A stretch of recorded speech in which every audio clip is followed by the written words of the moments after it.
Subhanallah, Allah Tuhan yang Maha Esa.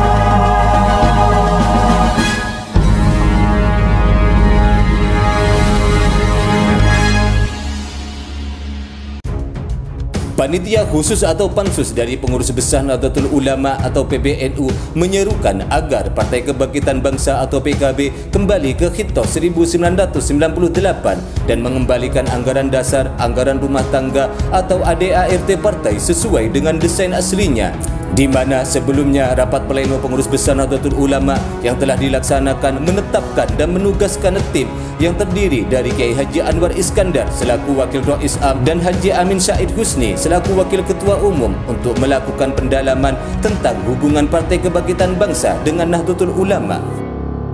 Seruan Partai Kebangkitan Bangsa kembali ke Khitoh 1998 ini muncul setelah Pansus Pengurus Besar Nahdlatul Ulama melakukan kajian mendalam terhadap dokumen historis dan wawancara dengan narasumber relevan terkait Partai Kebangkitan Bangsa. Wakil Ketua Umum Pengurus Besar Nahdlatul Ulama Amin Syahid Husni menyatakan bahwa kajian tersebut mengungkap penyimpangan signifikan dalam struktur dan arah perjuangan Partai Kebangkitan Bangsa sejak muktamar luar biasa di Ancol pada tahun 2008 yang lalu. Pengurus Besar Nahdlatul Ulama menegaskan bahwa kesuksesan Partai Kebangkitan Bangsa tidak hanya bisa diukur dari perolehan kursi di legislatif, tetapi juga dari sejauh mana partai tersebut setia pada prinsip-prinsip dasar yang diamanatkan oleh Nahdlatul Ulama saat Partai Kebangkitan Bangsa didirikan pada tahun 1958. Pansus Pengurus Besar Nahdlatul Ulama juga menemukan bahwa perubahan signifikan telah terjadi dalam struktur kepemimpinan Partai Kebangkitan Bangsa. Awalnya Partai Kebangkitan Bangsa dirancang sebagai perpanjangan dari Gerakan Reformasi Nahdlatul Ulama dengan struktur yang menempatkan Dewan Syuro sebagai pemimpin tertinggi.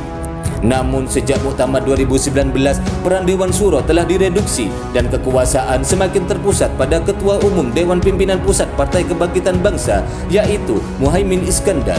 Dalam konteks ini, Pengurus Besar Nahdlatul Ulama mengajak kepada seluruh elemen di Partai Kebangkitan Bangsa yang sudah bermusyawarah di Bali pada Muktamar PKB yang lalu untuk kembali ke Khitoh PKB 1998 dan mengembalikan ADART PKB kepada desain aslinya. Dan berikut ini temuan-temuan Pansus Pengurus Besar Nahdlatul Ulama terkait dengan Partai Kebangkitan Bangsa.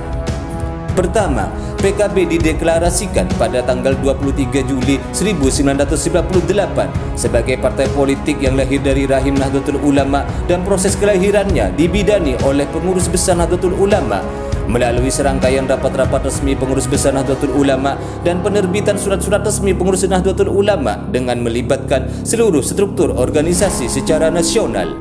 Dua, sebagai anak kandung Gerakan Reformasi yang lahir dari rahim Nahdlatul Ulama, Partai Kebangkitan Bangsa pada awal kelahirannya benar-benar menjadi mirroring Nahdlatul Ulama, baik dari aspek nilai-nilai dasar perjuangannya, desain konstitusi dan permusyawaratannya maupun struktur organisasinya. Konsep struktur kepemimpinan Partai Kebangkitan Bangsa menganut struktur kepemimpinan Nahdlatul Ulama, di mana ulama menempati posisi kepemimpinan tertinggi dan Dewan Syuro berada di atas Dewan Tanfidz.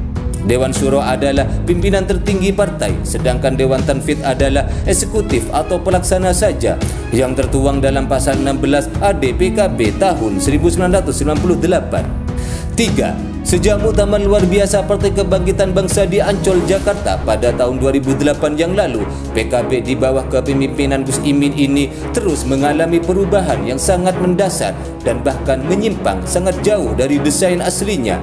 Yang paling prinsipil adalah perubahan posisi dan kewenangan Dewan Syuro yang tidak lagi berkedudukan sebagai pimpinan tertinggi partai, melainkan hanya sebagai dewan penjaga garis-garis perjuangan partai, dan ini tertuang pada pasal 17 AD PKB tahun 2019. 4. Selain itu juga terjadi penyimpangan pada sistem permusyawaratan Partai Kebangkitan Bangsa.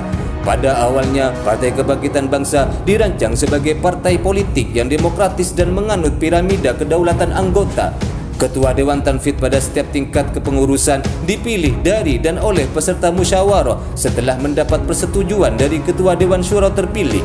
Namun sekarang, prinsip dasar permusyawaratan dan kedaulatan itu dirombak sedemikian rupa, sehingga pimpinan partai di tingkat DPW dan DPC tidak lagi dipilih dari dan oleh peserta musyawarah, melainkan ditetapkan secara top down oleh DPP PKB.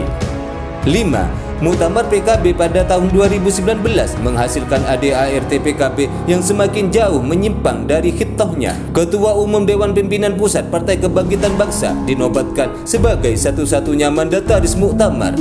Kekuasaan semakin memusat di tangan Muhaimin Iskandar selaku Ketua Umum PKB. Dia punya kewenangan mengambil tindakan apa saja atas nama menjaga keutuhan organisasi. Dia juga berkuasa untuk mengubah struktur, menyusun, mengganti, dan memberhentikan personalia pengurus. Dan ini tertulis pada pasal 19 AD PKB tahun 2019. Oleh karena itu, mengapa pengurus besar Nahdlatul Ulama merasa punya tanggung jawab terhadap Partai Kebangkitan Bangsa yang telah dilahirkan ini?